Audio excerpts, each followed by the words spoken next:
Welcome to the Chesapeake Dominion, on a parallel Earth in the near future.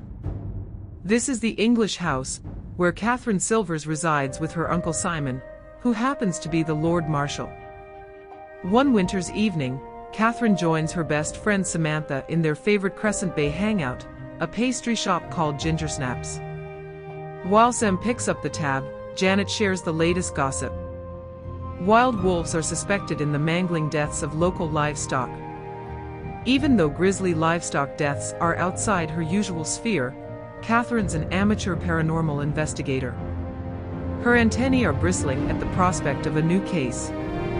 Knowing the Old Fields region, she decides to trek out there early the next morning. With a pair of binoculars borrowed from her uncle, Catherine navigates her way down to Old Fields. This sparsely settled farmland used to belong to a traitorous family, and it still has an evil reputation. It's a perfect place for supernatural animal activity. Unbeknownst to Catherine, her Uncle Simon has taken a serious interest in the dead livestock. Captain Neil Fraley and his Dominion Rangers have already erected a base camp near Old Fields. They await a report from Simon's best tracker, Lieutenant Abigail Shaw. Sergeant Jones, Neil's trusty communications tech, spares a moment to check on Moses, the Marshal's steed. While Company Alpha has a full motor pool, horses are better for navigating the Dominion's sparsely populated locales. Horses also raise fewer concerns among the locals. Simon, wearing a set of borrowed ranger fatigues, has been studying maps of Old Fields. Any attack on his farmers' livestock is a threat to his Dominion's security. Suddenly, a beeping signal draws his attention, informing him that Abby is returning to camp. Abby briefs the Marshal, indicating she's found a predator's tracks out near a fallow pasture. She suspects they belong to a feline rather than a wolf or dog. Simon orders Captain Fraley to form a search party at once. With Neil taking the lead, the quartet goes out to investigate. Abby identifies this place as once belonging to the Dahmer family. They had betrayed the previous Marshal of the Chesapeake Dominion, siding with his great enemies, the necromancers.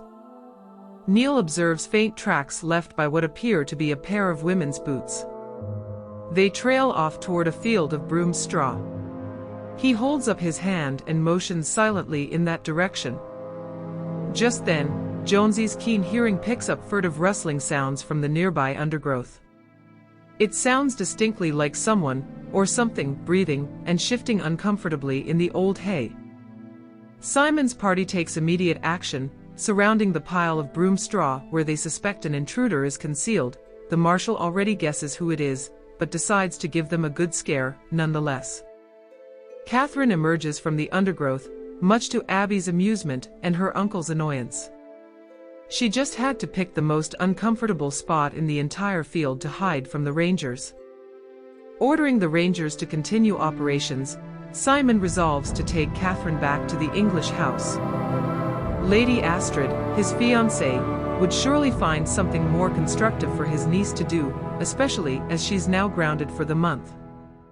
Just beyond the field, obscured by a stand of trees, a mysterious robed figure observes the Marshal's party. Greta appraises Simon for the first time, finding him very attractive and potentially useful for her plans. However, for the present, Greta prefers to remain cloaked in shadow. She has but recently come home. Though a mere child when she fled with her mother, she carries with her a dark secret that will have ramifications for the Chesapeake Dominion and its people. She will only reveal it when both time and place are favorable to her aims.